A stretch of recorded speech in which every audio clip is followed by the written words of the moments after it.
Welcome to Shadow Liturgy. There are voices that should never be silenced. In the autumn of 1873, residents of a small township near the Hudson River Valley began noticing something peculiar. The grand estate of Baron Heinrich von Strauss, a wealthy Austrian immigrant who had purchased the old Veneer mansion 3 years prior, had become eerily quiet. No more evening gatherings, no more carriages arriving for elaborate dinners. The servants who once gossiped freely at the local market now hurried through their errands in silence, their eyes downcast. But it was the music, or rather the absence of it, that truly disturbed those who remembered. The Baron had been known throughout the region for his obsession with opera, hosting performances that drew audiences from as far as New York City. Then, without explanation, the music stopped. Or rather, it didn't stop. It simply vanished behind the mansion's thick stone walls, where only the Baron could hear the voice that had once captivated hundreds. What happened within those walls would not be discovered until a brutal winter storm in 1876 forced open secrets that powerful men had worked desperately to keep buried. Before we continue with the story of Baron von Strauss and the woman whose voice became both her gift and her prison, make sure you're subscribed to Shadow Liturgy. Hit that subscribe button and the notification bell so you never miss stories like this one, and tell us in the comments what state are you listening from. Now, let's uncover what really happened in that mansion on the Hudson. The township of Rincliffe, New York, in 1873, was a place caught between two worlds. The old Dutch families who had settled the region 2 centuries earlier still maintained their stone houses and their quiet Presbyterian ways. But the new money, railroad barons, steel magnates, European nobility fleeing political upheaval, was transforming the landscape. Grand estates sprouted along the river like mushrooms after rain, each more ostentatious than the last. The Vandermeer mansion had stood empty for nearly a decade after old Cornelius Veneer died without heirs in 1863. Its Gothic revival architecture and sprawling grounds a reminder of faded glory. The house itself was a monument to an earlier era of wealth, with its pointed arches, elaborate stonework, and a tower that rose above the treen like a warning finger pointed at the sky.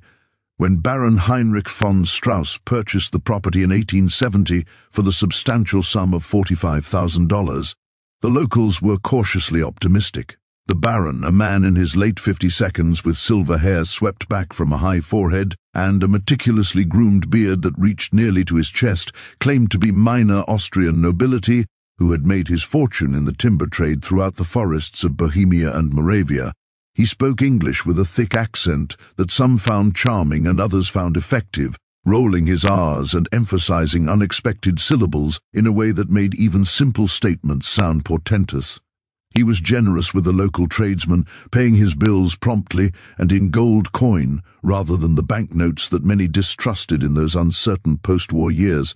He paid his servants well, considerably better than the going rate, and seemed genuinely interested in becoming part of the community, attending church, services at the Dutch Reformed congregation, and making substantial donations to the local orphanage. But it was his passion for music that truly defined him in the eyes of Rincliffe society.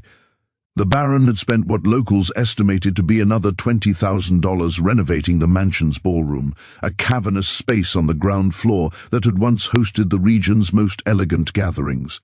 He installed acoustical panels imported from Vienna, crafted from special woods that he claimed had been aged for decades to achieve perfect resonance.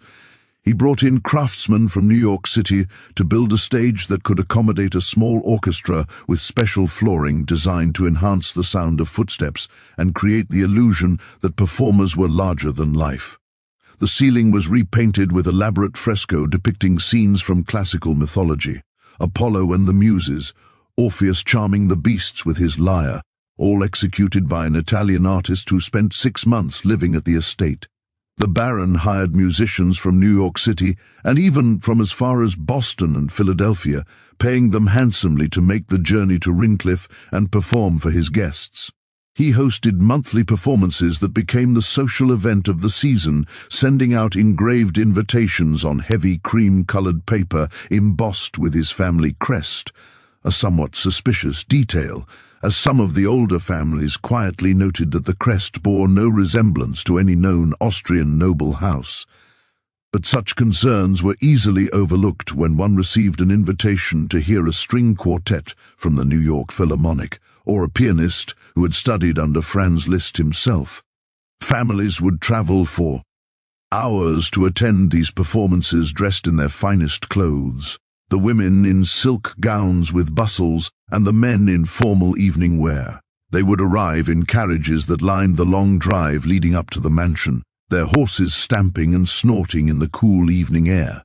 The Baron himself would greet each guest personally at the door, bowing over the ladies' hands with old-world courtesy and engaging the gentlemen in conversation about politics, business, and the arts.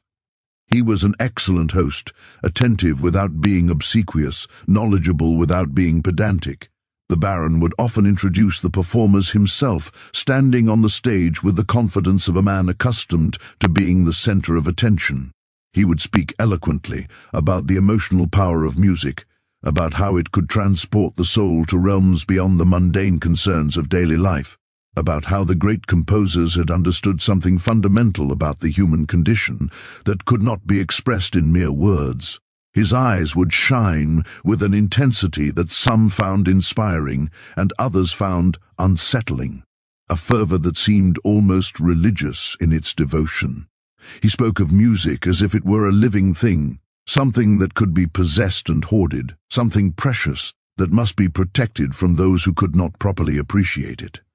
After the performances, the Baron would host elaborate dinners with multiple courses served on china imported from Dresden and wine from his personal cellar that he claimed had been laid down by his grandfather.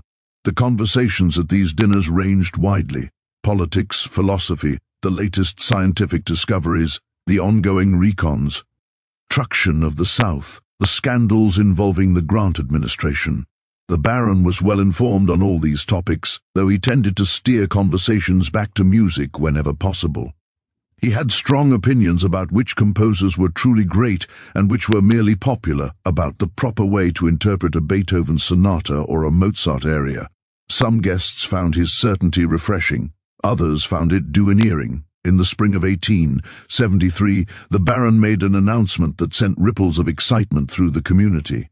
He had discovered, he said, a soprano of extraordinary talent, a young woman whose voice rivaled the great European opera singers.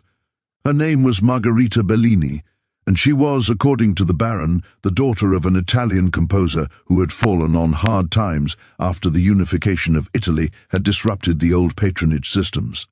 The Baron had encountered her singing in a church in New York City. He did not specify which church, and no one thought to ask, and had been so moved that he had immediately offered to become her patron. He would provide her with room and board at his estate, along with the finest vocal training in exchange for exclusive performances for his guests. It was, he insisted, an arrangement that would benefit everyone. Margherita would have the opportunity to develop her craft without the vulgar commercialism of the public stage, where singers were forced to perform night after night until their voices were ruined, and his guests would have the privilege of hearing a voice that would one day be celebrated throughout the world. The arrangement, as the Baron described it, was not unusual for the time. Wealthy patrons had supported promising artists, providing them with the financial security necessary to perfect their craft. What was perhaps unusual was the exclusivity of the arrangement. Margherita would perform only at the Baron's estate, only for his invited guests. But the Baron had a ready explanation for this as well. The young woman was shy, unaccustomed to large public audiences, and needed time to develop her confidence and stage presence in a more intimate setting. It all sounded perfectly reasonable. The first performance was scheduled for May 15, 1873. Nearly 200 people crowded into the Baron's ballroom that evening, the air thick with anticipation and the scent of imported perfumes mingling with the smell of beeswax candles that illuminated the space. The audience included not just the local gentry, but also visitors from New York City, music critics, opera enthusiasts, and society figures who had heard rumors of this extraordinary new talent. The Baron, had spared no expense, hiring a small orchestra to accompany Margarita and decorating the ballroom with elaborate floral arrangements that must have cost a small fortune. When Margarita Bellini finally stepped onto the stage, a collective gasp rippled through the audience. She was younger than many had expected, perhaps 22 or 23, with dark hair piled high on her head in an elaborate style that emphasized her long, graceful neck. She wore a simple white gown that seemed almost austere compared to the elaborate fashions of the other women present, but the simplicity only served to highlight her natural beauty. But it was her face that captured attention, pale as alabaster with high cheekbones that caught the candlelight. A full mouth that seemed made for singing, and large dark eyes that seemed to hold both sadness and defiance. There was something haunting about her appearance, something that suggested depths of emotion that most people spent their lives trying to conceal. Then she began to sing. The aria was from Verdi's La Traviata Sere Libera, the famous Colorura showcase that concludes the first act. And from the first note, it was clear that the Baron had not exaggerated. Margarita's voice was extraordinary, rich and powerful in the lower register, yet capable of the most delicate pianissimo passages in the upper range. It soared through the ballroom with a purity that seemed almost otherworldly, each phrase perfectly shaped, each ornament executed with precision and taste. The Colorura passages, those rapid runs and trills that separate great sopranos from merely good ones, were flawless, her voice moving through the difficult intervals with an ease that made them sound simple. She sang of love and loss, of freedom and constraint, of joy and despair, and the audience sat transfixed, some with tears streaming down their faces, others with their mouths slightly open in wonder. The technical mastery was impressive, but it was the emotional depth that truly distinguished her performance. When she sang of Letta's desperate desire for freedom, for a life lived on her own terms, there was something in her voice, a quality of genuine longing that transcended mere performance. It was as if she were not singing a character's emotions but her own, as if the aria were not a piece of theatrical entertainment but a personal confession. Those who had heard the great European sopranos Adelina Patti, Shaw, Estine Nilsson, Clara Louise Kellogg, would later say that Margarita's voice was the equal of any of them, and perhaps superior in its emotional authenticity. When the final note faded into silence, there was a long moment before the applause began, as if everyone needed time to return from wherever her voice had taken them, as if they needed to remember that they were sitting in a ballroom in upstate New York and not in some transcendent realm where only beauty existed. Then the applause erupted, thunderous and sustained, with many people rising to their feet. Men shouted, "Brava!" and women waved their handkerchiefs. The ovation lasted for several minutes, and Margarita stood on the stage, her hands clasped in front of her, accepting the acclaim with a series of graceful curtsies. The Baron stood at the side of the stage, his face flushed with what appeared to be pride and possessiveness in equal measure. He applauded longer and louder than anyone else, his eyes never leaving Margarita's face, watching her with an intensity that bordered on obsessive. She curtsied gracefully, but those closest to the stage would later recall that she did not smile, not once during the entire ovation. And when she looked out at the audience, her eyes seemed to be searching for something or someone that she did not find. There was a quality of desperation in that searching gaze, quickly masked but unmistakable to those who noticed it. After the performance, during the social hour that followed, the Baron kept Margarita close to his side, his hand frequently resting on her elbow or the small of her back in a gesture that could have been protective or possessive, depending on one's interpretation. Several music critics from New York attempted to interview her, asking about her training, her background, her future plans. The Baron answered most of the questions himself, explaining that Margarita had studied with the great Italian pedagogue Francesco Lamperti in Milan, that her father had been a composer of some renown, who had written several operas that had been performed at La Scala, that she had come to America seeking new opportunities after her mother's death had left the family in difficult financial circumstances. Margarita herself said very little, offering only brief confirmations of the Baron's statements. When one persistent critic asked her directly about her interpretive choices in the area, she began to answer, her face brightening slightly as she spoke about the character of Valeta and the tragedy of a woman trapped by society's expectations. But the Baron interrupted, placing his hand on her shoulder and saying smoothly, "Miss Bellini must preserve her voice. Talking too much after a performance constrained the vocal cords. I'm sure you understand, gentlemen." The critics nodded and moved away, though more than one of them noted in their subsequent reviews that the young soprano seemed strangely reticent, almost withdrawn despite the brilliance of her performance. Over the following months, Margarita performed regularly at the Baron's estate, once or twice a month, always on a Saturday evening, always to a packed ballroom. Each performance was more spectacular than the last, with the Baron continually expanding the repertoire and hiring larger orchestras to accompany her.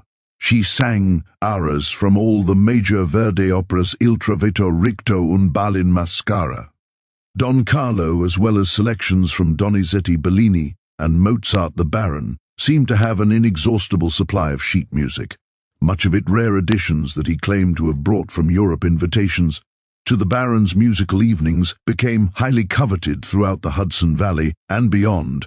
To have attended one of Margarita's performances became a mark of cultural sophistication, something to be mentioned casually in conversation as proof of one's refined taste. The Baron was selective about whom he invited, seeming to prefer those who demonstrated genuine appreciation for music over those who merely sought social advancement. This selectivity only increased the desirability of the invitations. But as summer turned to autumn, some of the regular attendees began to notice subtle changes in Margarita's appearance and demeanor. She appeared thinner with each performance, her cheekbones becoming more prominent, her collarbones visible above the necklines of her gowns. There were dark circles under her eyes that even the most skillful application of powder could not entirely conceal. Her skin, which had been pale but healthy in May, now had a translucent quality, as if she was slowly fading away.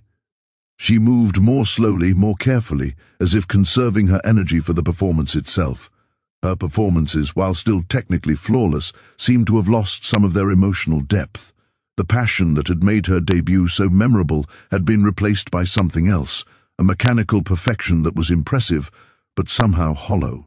She hit every note, executed every ornament, observed every dynamic marking, but the sense of personal investment of genuine emotion had diminished. It was as if she were going through the motions, fulfilling an obligation rather than expressing something from her soul. She rarely spoke to the guests during the social hour that followed each performance, and when she did, her responses were brief and formal, delivered in a soft voice that seemed to come from far away. She would stand beside the Baron, her posture perfect but rigid, her hands clasped in front of her, her eyes downcast. The Baron, meanwhile, had become increasingly possessive, hovering near her, constantly, interrupting any conversation that lasted more than a few moments, steering her away from anyone who showed too much interest in her background or her plans for the future.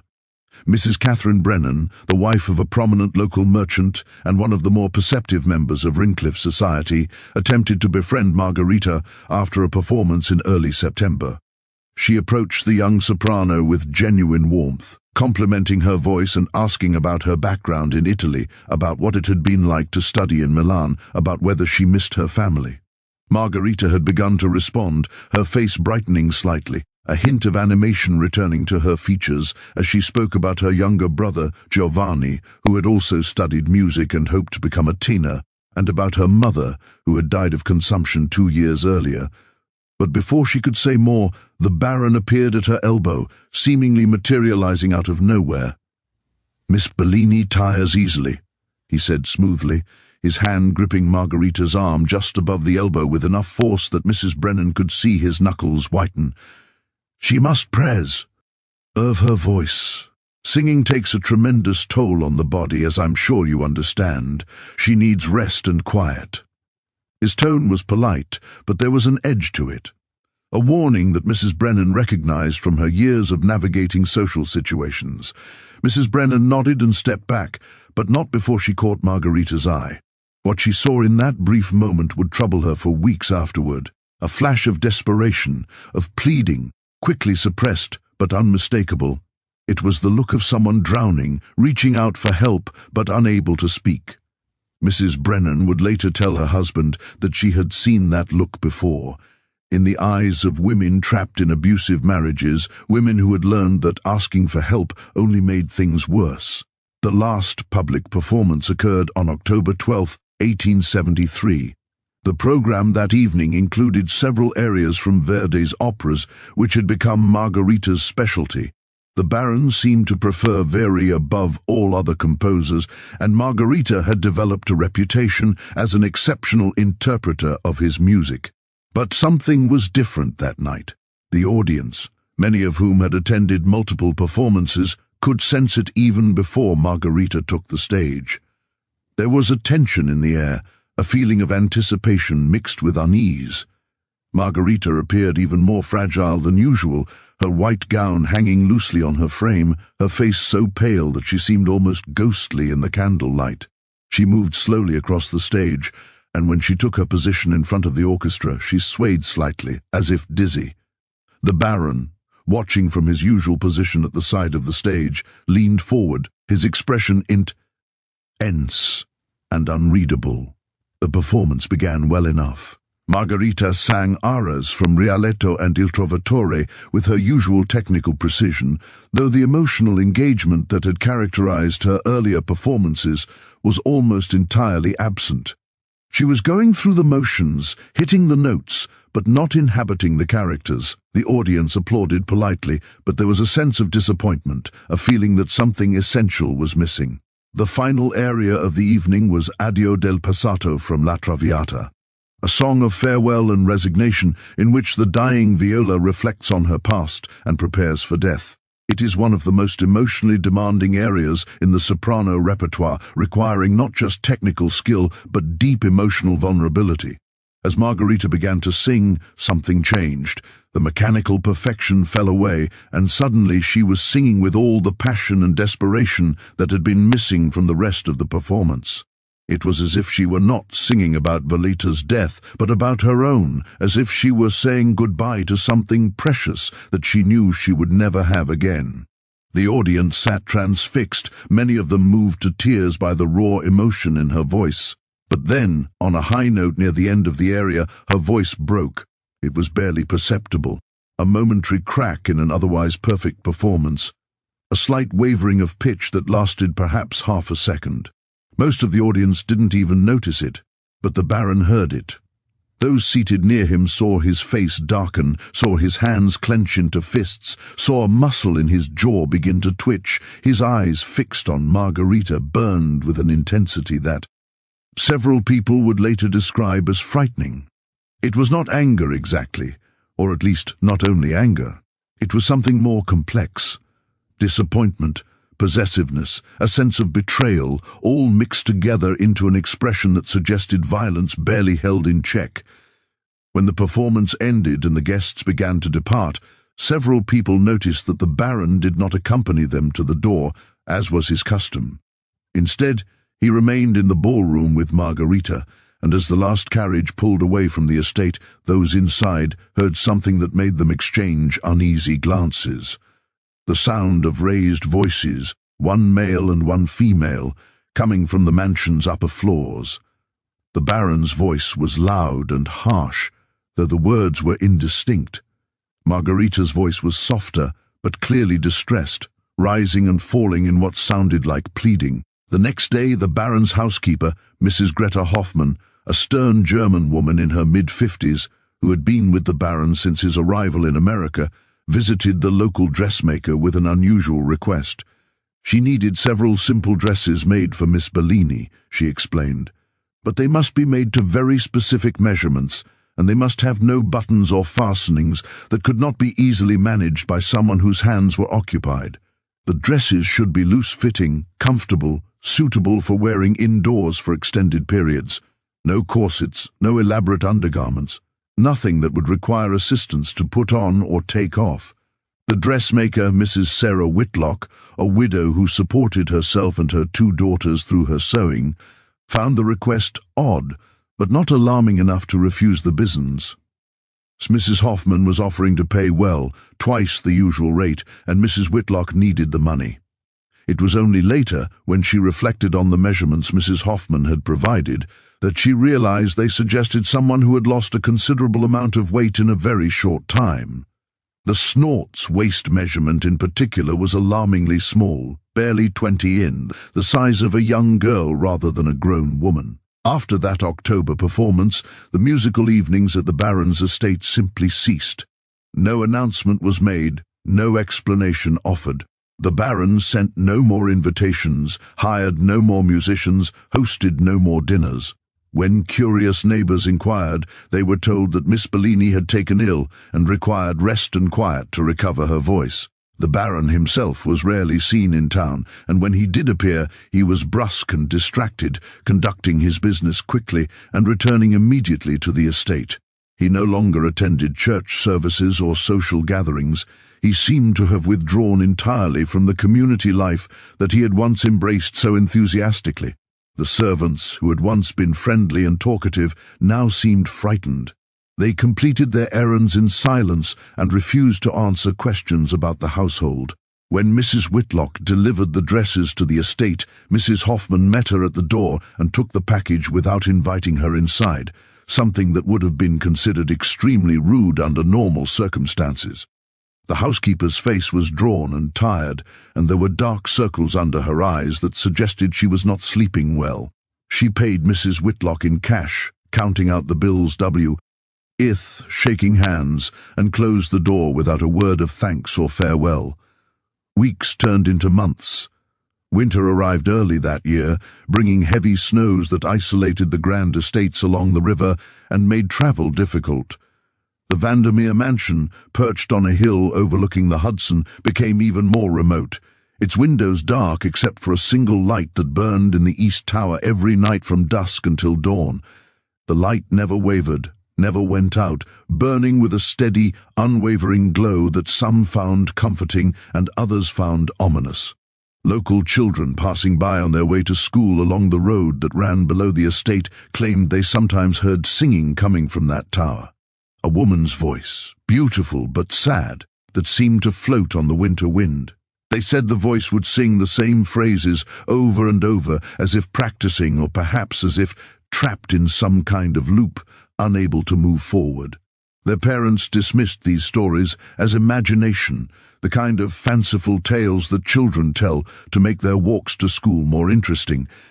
But some of the adults who lived closest to the estate admitted in quiet conversations over tea or whiskey that they too had heard something. Music that seemed to come and go like a ghost, never quite loud enough to identify, but unmistakably present. A woman's voice singing scales and exercises and fragments of arias, always the same ones repeated endlessly. Just when we thought we'd seen it all, the horror in Rincliffe intensifies. If this story is giving you chills, share this video with a friend who loves dark mysteries. Hit that like button to support our content, and don't forget to subscribe to NI. For miss stories like this, let's discover together what happens next. In the spring of 1874, a new housemaid was hired at the estate. Her name was Emma Kowalski, the daughter of Polish immigrants who had settled in the area to work on the railroad that was slowly extending its reach through the Hudson Valley. Emma was 17, strong from years of helping her mother with laundry and housework, and desperately needed the wages to help support her family. Her father had been injured in a railroad accident the previous year and could no longer work full-time, and her mother took in washing to make ends meet. The position at the Baron's estate, which paid $3 a week plus room and board, was a godsend for the family. Mrs. Hoffman hired her to help with the heavy cleaning and laundry, warning her sternly during the interview that she was to work only on the ground floor and in the servants' quarters. Under no circumstances was she to venture to the upper floors or to the east tower. The Baron, Mrs. Hoffman explained in her heavily accented English, valued his privacy absolutely, and any servant who violated this rule would be dismissed immediately without references. A threat that carried real weight in a time when a bad reference could make it impossible to find employment. Emma was a curious girl by nature, the kind of person who always wanted to know what was behind closed doors and around corners. But she was also practical and understood the precariousness of her family's situation. She needed this position, so she obeyed the rules scrupulously, keeping her eyes down and her questions to herself. She worked hard, scrubbing floors and washing windows and beating carpets until arms ached. The work was exhausting, but it was no worse than what she had done at home, and the pay was better than anything else she could have found. But she could not help noticing certain things. 3 times a day, Mrs. Hoffman would prepare a tray of food and carry it upstairs herself, refusing any offer of help, even when the tray was heavy with dishes and covered serving plates. The trays that came back down were often barely touched, the food cold and congealed, as if whoever was eating it had no appetite, or perhaps was being forced to eat against their will. Emma also noticed that Mrs. Hoffman made frequent trips to the estate's small pharmacy, a locked cabinet in the butler's pantry, returning with bottles of laudanum and other medicines whose labels Emma could not read, and late at night when Emma was supposed to be asleep, in her small room off the kitchen, she would sometimes hear music, a woman singing scales and exercises, the same phrases repeated over and over, as if someone were practicing, or perhaps being forced to practice. The voice was beautiful, but somehow wrong, mechanical and lifeless, lacking the warmth and emotion that should characterize singing. It reminded Emma of the music boxes she had seen in shop windows, pretty but artificial, a simulation of life rather than life itself. One afternoon in June, while Mrs. Hoffman was in town purchasing supplies, Emma was cleaning the main hallway when she heard a sound that made her freeze. A woman's voice, not singing but speaking, calling out in Italian. The voice came from somewhere above, muffled by walls and distance, but unmistakably desperate. Emma stood paralyzed, her heart pounding, the dust, cloth forgotten in her hand. She knew she should ignore it, should continue with her work, should pretend she had heard nothing. But something in that voice, a quality of hopelessness that transcended language, compelled her to act. She climbed the main staircase, her footsteps silent on the thick carpet that ran down the center of the stairs. The upper hallway was dim, lit only by the afternoon sun filtering through heavy velvet drapes that had been drawn across the windows. The air smelled of dust and something else, something medicinal and slightly sweet that Emma could not identify. She followed the sound to a door at the end of the corridor, a heavy oak door with elaborate carving and an ornate brass lock that looked new, its metal still bright and unscratched. She pressed her ear against the door and heard the voice more clearly now, speaking rapidly in Italian, words Emma could not understand, but whose meaning was clear. A plea for help, a desperate cry from someone in distress.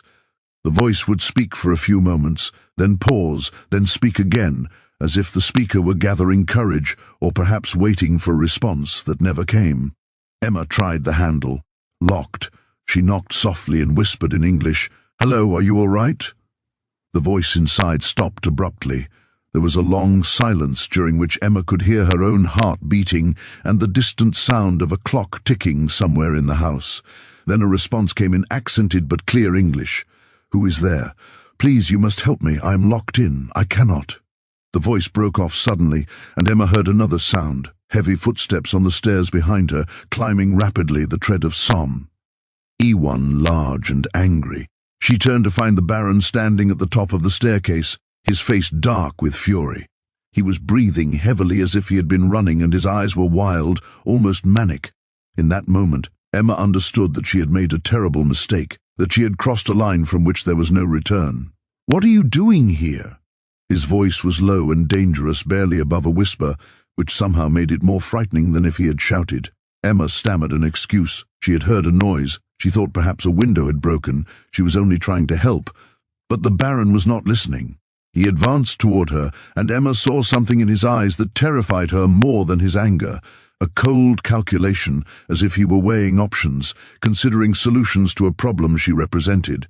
She could see him deciding what to do with her, see him considering possibilities that made her blood run cold. "You will leave this house immediately," he said, his voice still low, but now carrying an edge of absolute command. "You will collect your things, and you will go, and you will tell no one what you heard here. If you speak of this to anyone at all, I will ensure that your father loses his position with the railroad. I have connections, girl. I know people in the railroad company, people who owe me favors. I can make certain that your entire family is blacklisted from employment throughout the region.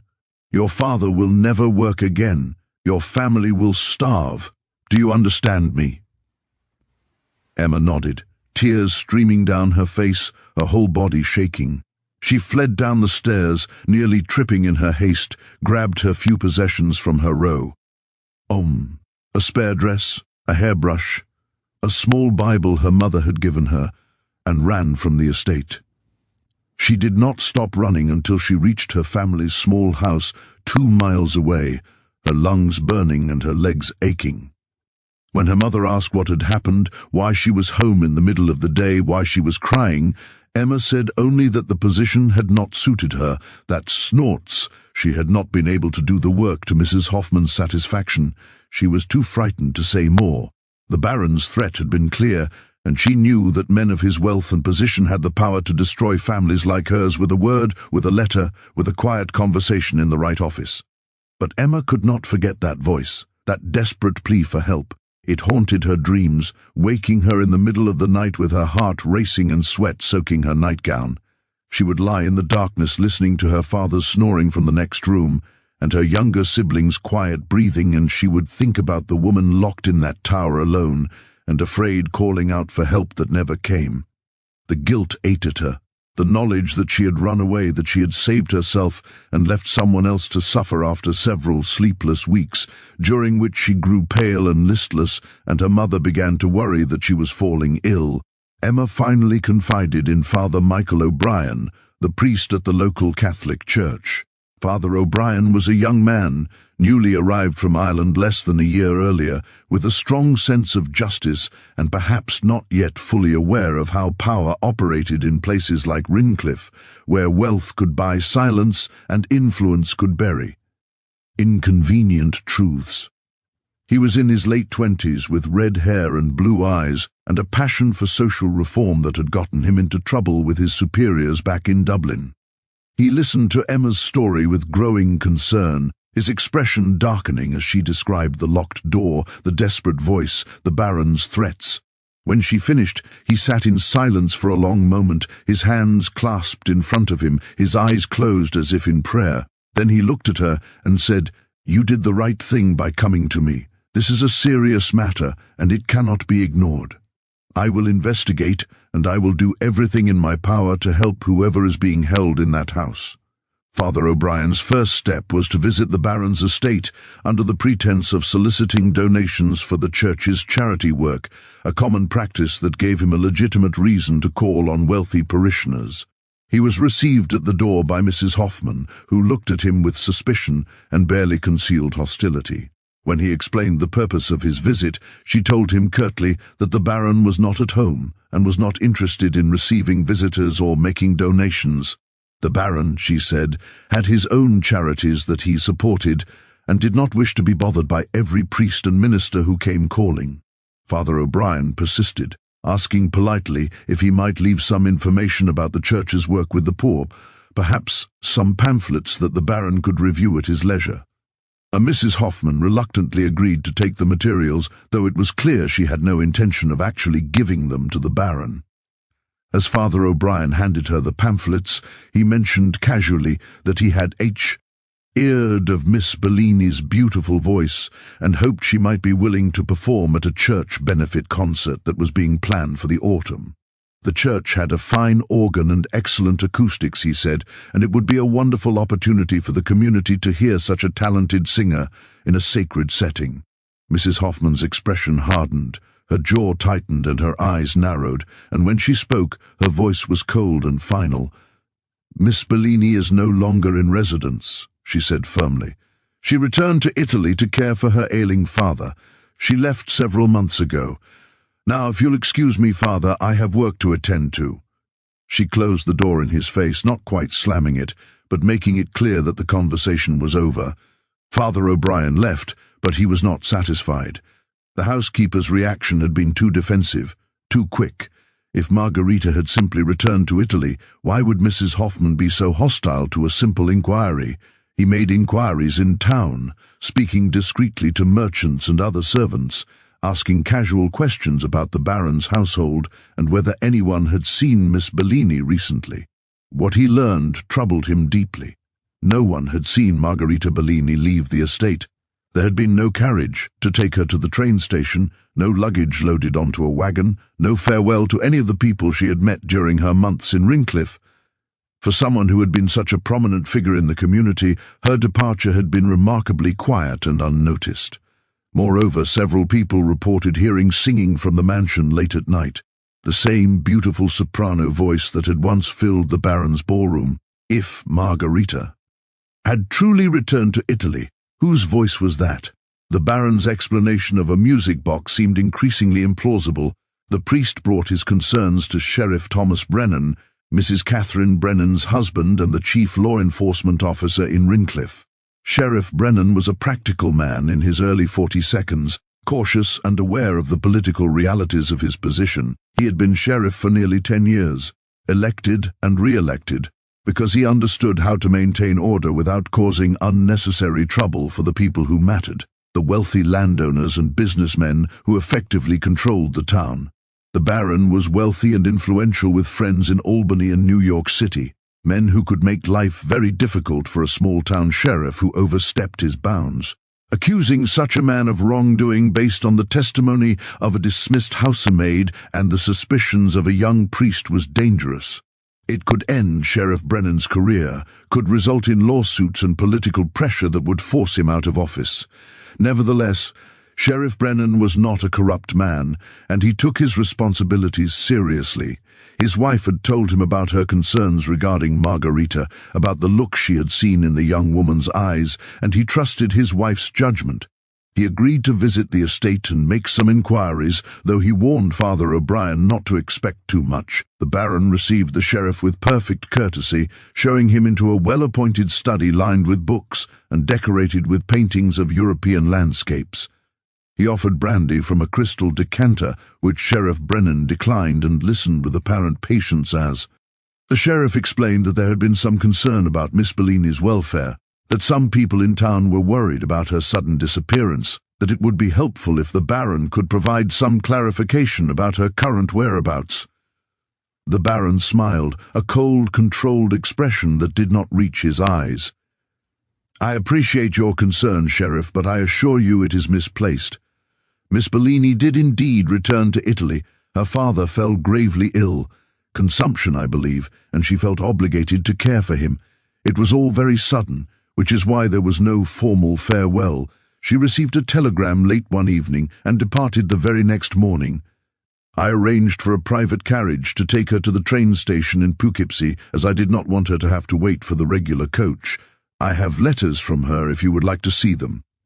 He produced several letters from a drawer in his desk written in Italian, in an elegant feminine hand on expensive paper. The letters described life in a small village near Milan, mentioned her father's slowly improving health, expressed gratitude for the Baron's patronage and support, and hoped that she might return to America someday to resume her career. Sheriff Brennan, who could not read Italian and had no way of verifying whether the handwriting was actually Margarita's, examined them briefly and then handed them back. The letters looked authentic enough, and without evidence to the contrary, he had no reason to doubt them. "And the singing that people report hearing at night?" he asked, watching the Baron's face carefully for any sign of deception. The Baron's smile widened slightly, and he gestured to a corner of the study where a large wooden cabinet stood. "I have acquired a music box," he said, "a very fine one, imported from Switzerland. It plays recordings of operatic areas, not actual recordings, of course, but mechanical reproductions created by skilled craftsmen. The sound quality is quite remarkable. Perhaps that is what people are hearing. Sound carries strangely across the river valley, especially at night when everything else is quiet. I'm sure you're aware of that, Sheriff. A sound that originates here might seem to come from quite a different direction when heard from the road below. He opened the cabinet to reveal an elaborate music box, a beautiful piece of craftsmanship with a brass cylinder and delicate metal tines. He wound it up and set it playing, and the tinkling mechanical sound of an area filled the room. It sounded nothing like a human voice, but Sheriff Brennan could imagine how, heard from a distance, muffled by walls and distorted by wind, it might be mistaken for singing. Sheriff Brennan had no grounds to push further. The Baron had a plausible explanation for everything, had shown no signs of nervousness or deception, and had even provided written evidence that Margarita had safely reached Italy. Without concrete evidence of a crime, without a witness who could testify to something more substantial than hearing a voice behind a locked door, there was nothing more he could do. He thanked the Baron for his time and left, feeling vaguely dissatisfied, but unable to articulate exactly why. Something about the interview had felt wrong, but he could not put his finger on what it was. He reported back to Father O'Brien that there appeared to be no cause for concern, that Miss Bellini had simply returned to Italy to care for her ailing father, that the Baron had letters proving this. The priest was not convinced, but without evidence, there was nothing more he could do. He prayed for Margarita's safety and for guidance, but he felt helpless, frustrated by his inability to help someone who might be in desperate need. The months that followed were quiet on the surface, but beneath that calm, several people continued to harbor doubts. Mrs. Catherine Brennan could not forget the look she had seen in Margarita's eyes that last evening, the flash of desperation that had been quickly suppressed. She mentioned her concerns to her husband repeatedly, but he had investigated and found nothing amiss. What more could he do? Emma Kowalski woke frequently from nightmares in which she heard that desperate voice calling for help, in which she stood outside that locked door, but could not make herself knock, could not make herself speak. And Father O'Brien, despite his youth and relative powerlessness, could not shake the conviction that something terrible was happening in the Baron's mansion, that a young woman was suffering while he stood by helplessly. In the autumn of 1874, a traveling opera company performed in Poughkeepsie, about 15 miles south of Rincliffe. The company was touring through upstate New York, performing in small theaters and town halls, bringing culture to communities that rarely had the opportunity to hear professional opera. Father O'Brien, who tried to attend cultural events when his duties permitted, went to see one of the performances, a production of Donizetti's Lili d'Amore. Among the performers was a tenor named Geoff.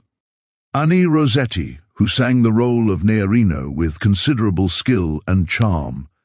After the performance, Father O'Brien approached him during the reception that followed, drawn by something familiar in the tenor's appearance.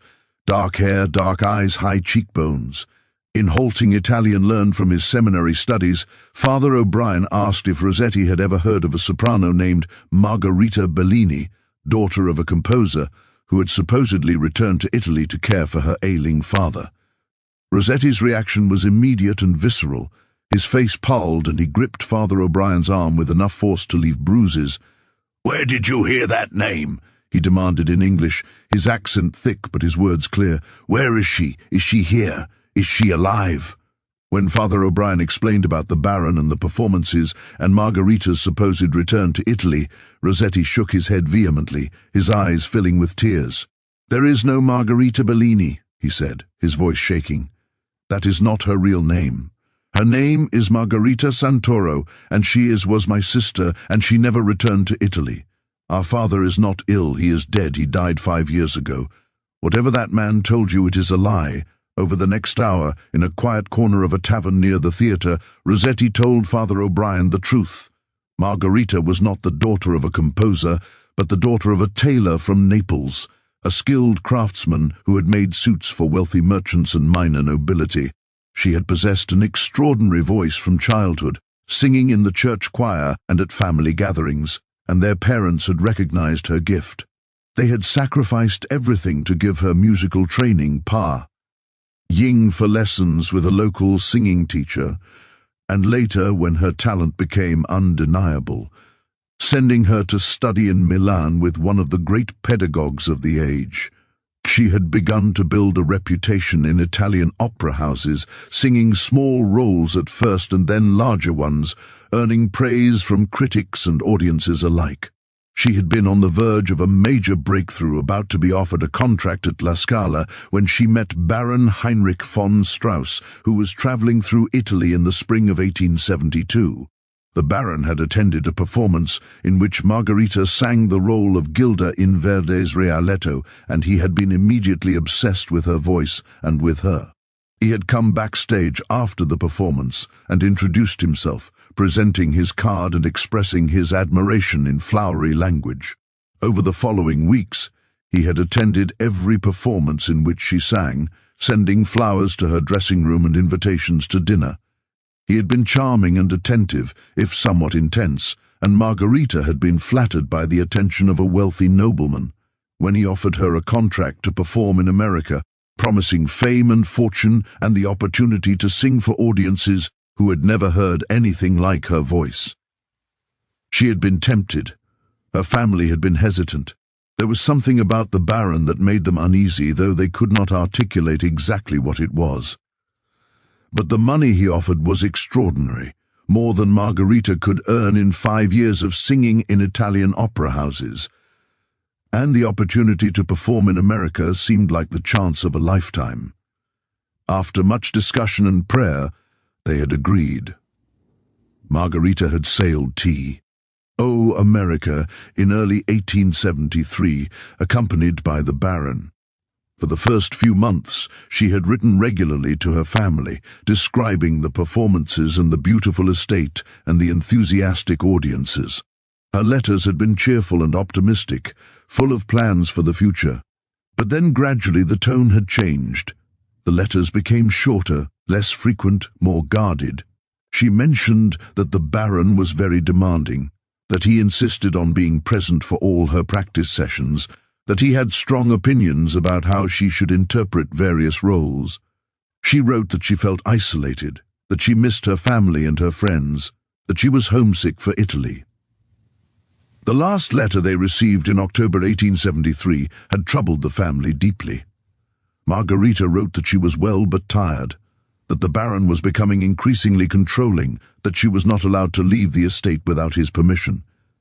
She mentioned that he had become angry when she suggested performing in New York City for a wider audience, that he had told her that her voice was too precious to be wasted on the masses, that only a select few were worthy of hearing her sing. The letter ended with a sentence that had haunted Giovanni ever since. "Sometimes I feel that my voice is no longer my own, that it belongs to him, and I am merely the instrument through which it must pass. I am afraid, Giovanni, I do not know what to do." After that letter there had been silence.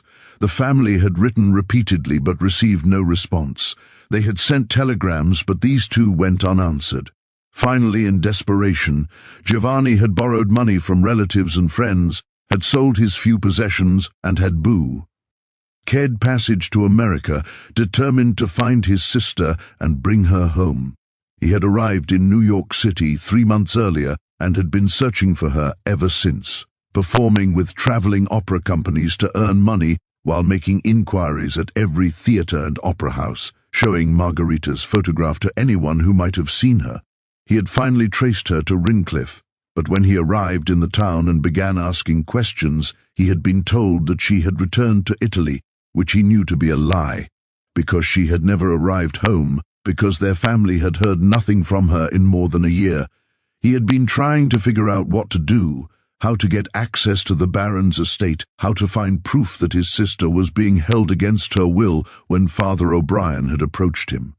Father O'Brien felt a chill run down his spine as he listened to Giovanni's story. Everything suddenly made sense: the locked door, the desperate voice, the Baron's possessiveness, the implausible story about Margherita's return to Italy. He told Giovanni everything he knew: Emma's testimony, the locked door, the desperate voice, the Baron's threats, the letters supposedly from Margherita that were almost certainly forgeries. Giovanni listened with growing horror and rage, his hands clenching into fists, his face flushing red. "We must go to the authorities," he said. "We must make them search the house. We must get her out of there." But Father O'Brien knew it would not be that simple.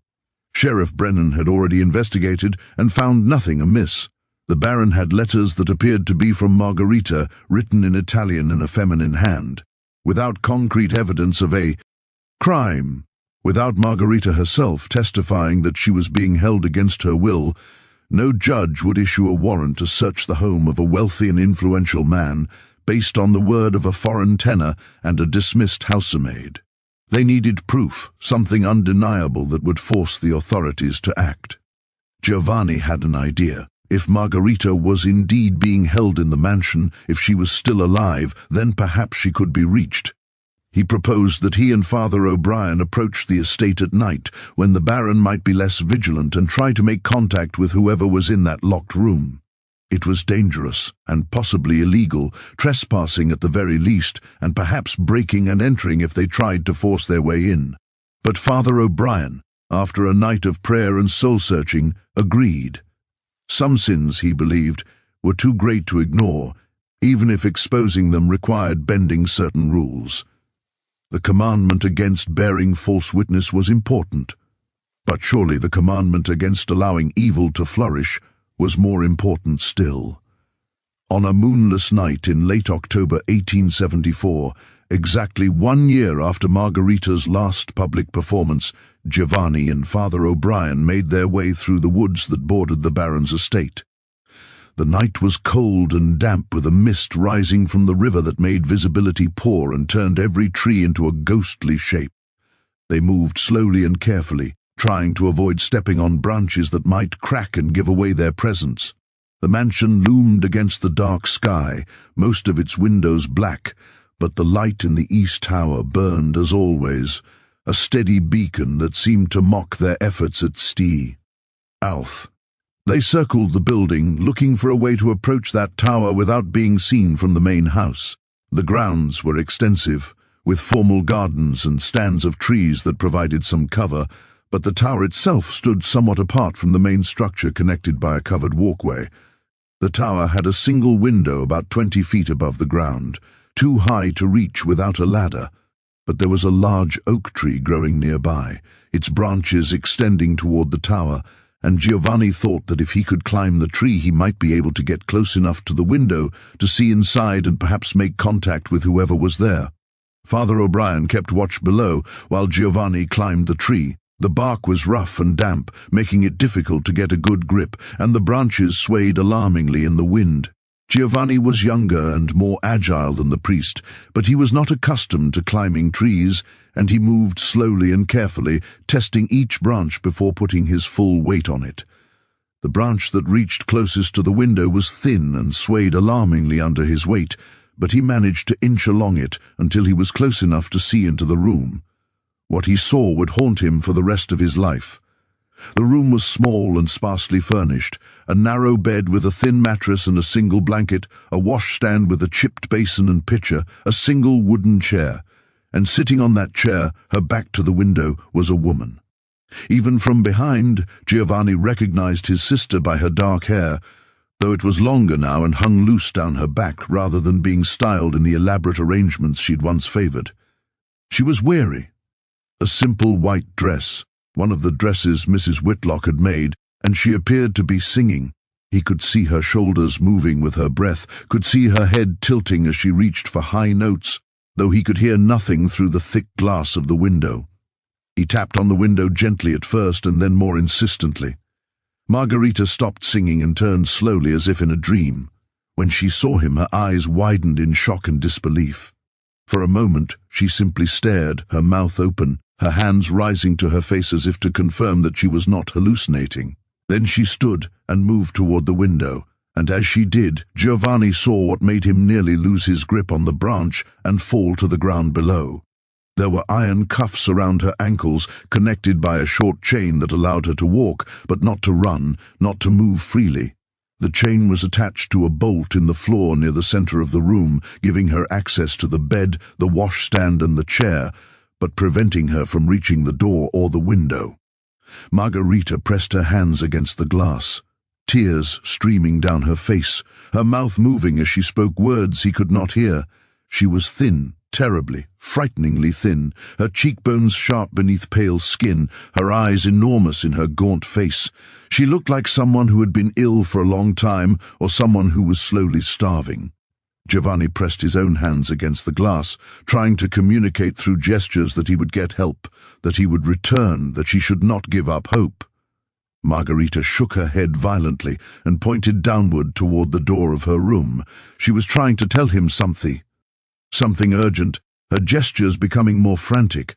She pointed to the door, then to herself, then made a gesture of someone turning a key in a lock. She was trying to warn him that someone was coming, that he needed to leave, that he was in danger. Then he heard it, the sound of a door opening below, footsteps on stairs, heavy and deliberate. Someone was coming to the tower. Margarita's face filled with terror. She gestured desperately for Giovanni to leave, to hide, her hands waving him away. Even as tears continued to stream down her face, he hesitated, torn between the desire to break through the window and rescue her immediately, and the knowledge that doing so would likely get them both killed. The footsteps were getting closer, climbing the spiral staircase that led to the tower room. Giovanni retreated along the branch, moving as quickly as he dared, and dropped to the ground beside Father O'Brien.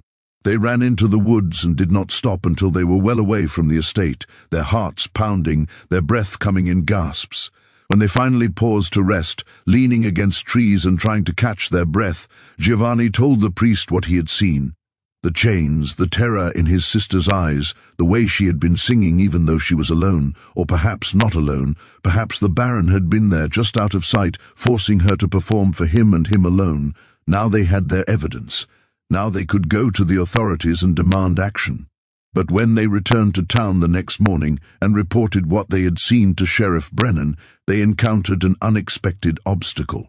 The sheriff believed them. He could see the genuine horror and desperation in their faces, could hear the ring of truth in their voices, but he explained that the legal situation was complicated. The Baron could claim that Margarita was staying with him voluntarily, that the chains were for her own protection because she was mentally unstable and had attempted to harm herself. He could produce doctors who would testify to her instability, could argue that he was acting as her guardian and protector, without Margarita herself testifying that she was being held against her will, without her standing before a judge and saying, "I am a prisoner, I am being held against my will, I want to leave." It would be difficult to prove kidnapping. Moreover, the Baron had powerful friends who could make life very difficult for a small-town sheriff who harassed a prominent citizen without ironclad evidence. There could be lawsuits, complaints to the governor, political pressure that could end Sheriff Brennan's career. "What I need," Sheriff Brennan said slowly, choosing his words carefully, "is for Miss Santoro to be seen by multiple witnesses in a condition that makes her captivity undeniable. Or I need the Baron to make a mistake, to do something so egregious that even his powerful friends cannot protect him. I need something that will stand up in court, something that a judge cannot dismiss or explain away." Giovanni was furious. His face flushed red, and he slammed his fist on the sheriff's desk. "So, we do nothing. We leave my sister in chains while we wait for this monster to make a mistake. She could die in there. She is starving. Did you not hear what I said about how thin she is?" "No," Sheriff Brennan said firmly. "We do not do nothing. We watch, we wait, and we prepare. I will deputize some men I trust. We will keep the estate under surveillance. We will document everything we see and hear, and the very moment we have legal grounds to act, we will. But if we move too soon, if we act without proper legal authority, the Baron will walk free and your sister will be lost forever. Do you understand?" It was not the immediate rescue Giovanni had hoped for, but it was something. Over the following weeks, a careful watch was maintained on the Baron's estate. Several men, including Giovanni and Father O'Brien, took turns observing the mansion from the woods, noting the Baron's movements, the comings and goings of servants, any detail that might prove useful. They kept written records of everything they observed, noting dates and times and specific details that might be needed in court. What they observed confirmed their worst fears. The Baron rarely left the estate, and when he did, it was only for brief trips to town for supplies or to meet with his lawyer or banker. Every evening, like clockwork, he would climb the stairs to the East Tower at precisely 8 and remain there for hours, sometimes until well past midnight. Sometimes, on still nights when the wind was right, the watchers could hear music, a woman's voice singing arias and scales, the same phrases repeated endlessly. It sounded less like practice and more like a ritual, or perhaps a compulsion, as if the Baron were forcing Margarita to sing the same pieces over and over until they achieved some standard of perfection that existed only in his mind. Mrs. Hoffman, the housekeeper, made daily trips to the tower with food and other supplies. The other servants, a cook, a gardener, and a man who served as both butler and handyman, were never allowed near it. On one occasion, one of the watchers saw Mrs. Hoffman emerged from the tower carrying a bundle of soiled linens, which she burned in the estate's incinerator rather than sending them to be laundered. This suggested that the Baron was taking extreme measures to ensure that no evidence of Margarita's presence left the estate, that no one outside the household would have any proof that she was there. Winter came early again that year, bringing snow and bitter cold that made the surveillance more difficult. The watchers had to contend with freezing temperatures and limited visibility, and there were nights when it was simply too dangerous to maintain the vigil. Giovanni grew increasingly desperate and frustrated. His sister was suffering, possibly dying, and they were powerless to help her. He began to talk about taking more direct action, breaking into the mansion, confronting the Baron, forcing a rescue, even if it meant risking arrest or worse. He was willing to die, he said, if it meant saving his sister. Father O'Brien and Sheriff Brennan counseled patience, but even they were beginning to doubt their strategy. The Baron seemed untouchable, protected by wealth and influence and the thick walls of his mansion, and as the winter deepened, they all feared the same thing, that they were running out of time, that Margarita might not survive until spring, that they would find her too late. The break they needed came from an unexpected source.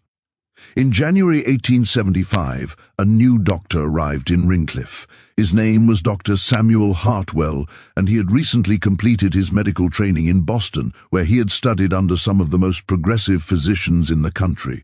He was young, barely 30, idealistic, and not yet worn down by the compromises and moral ambiguities that often came with practicing medicine in a small town where the wealthy expected their secrets to be kept and their indiscretions overlooked.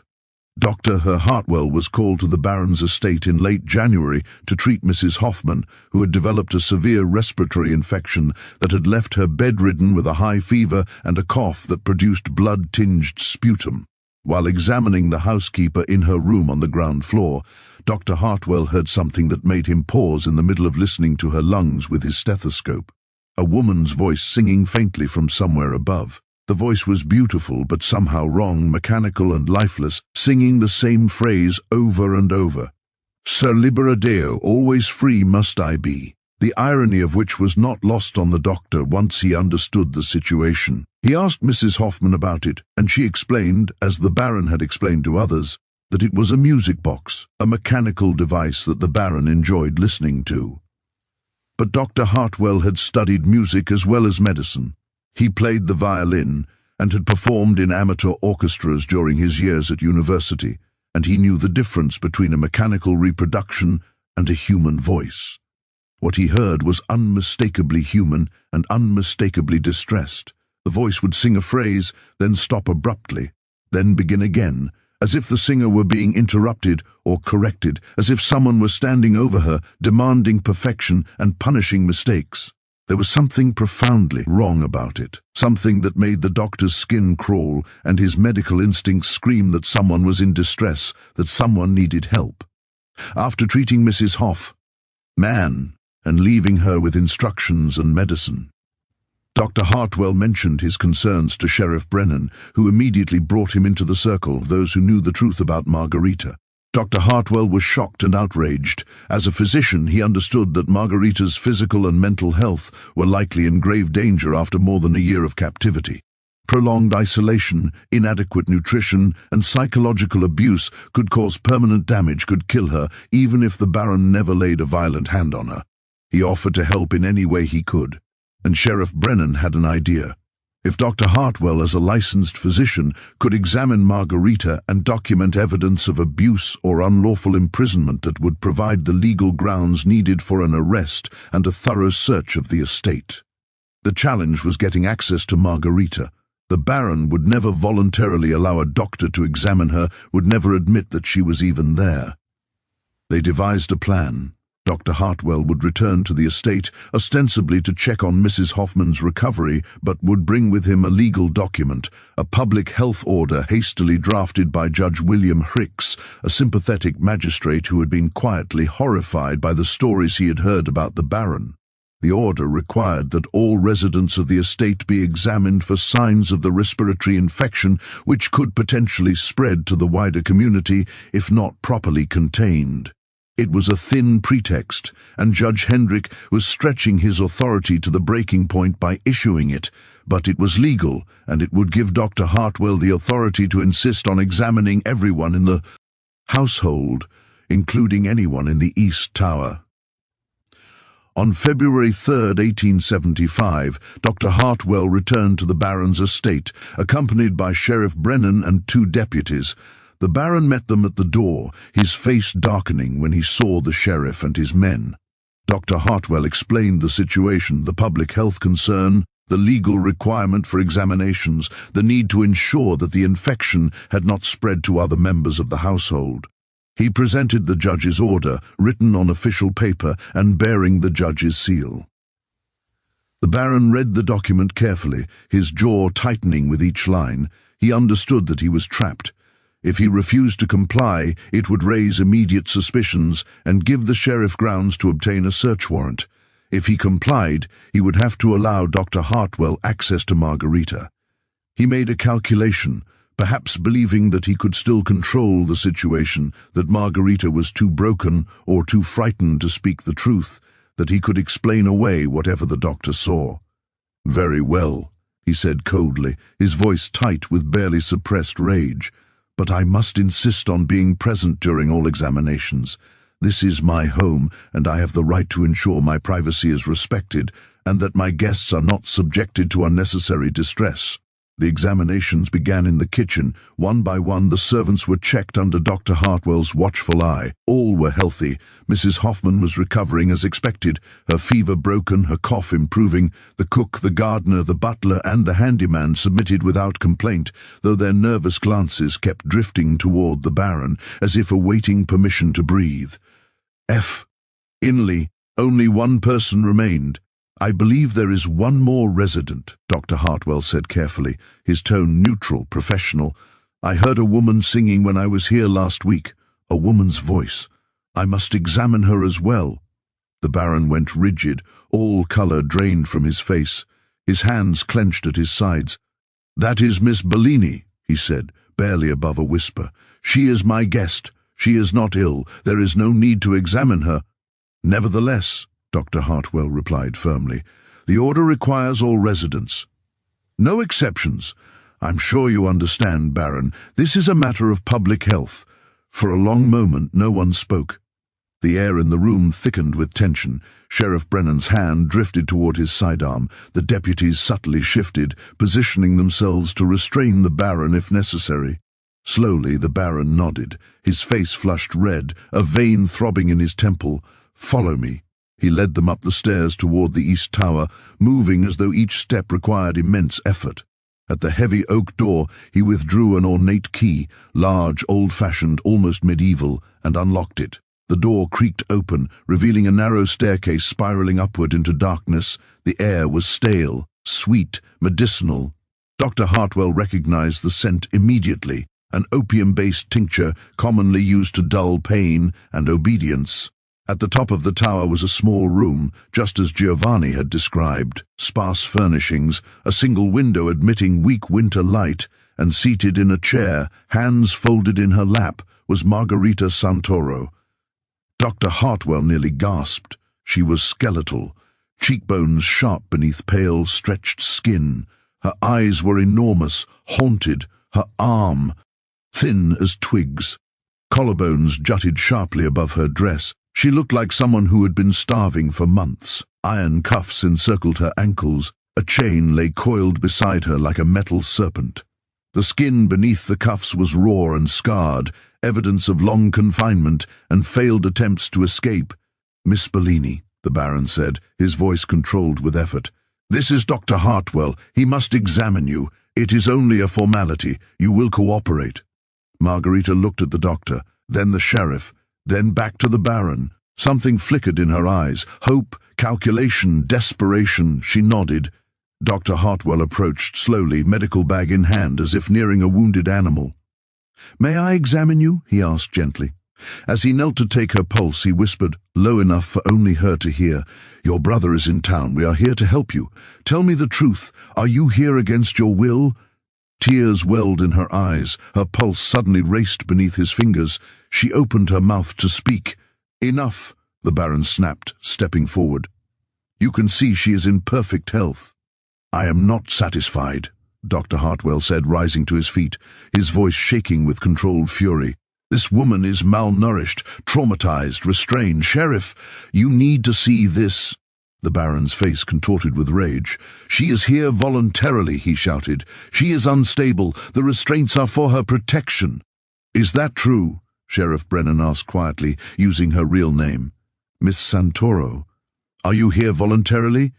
Margarita looked at the Baron, then at the men standing between her and him, and for the first time in over a year, she saw the possibility of freedom. "No," she said. Her voice was weak from disuse, but steady. "He kept me prisoner." The Baron lunged. The deputies were faster.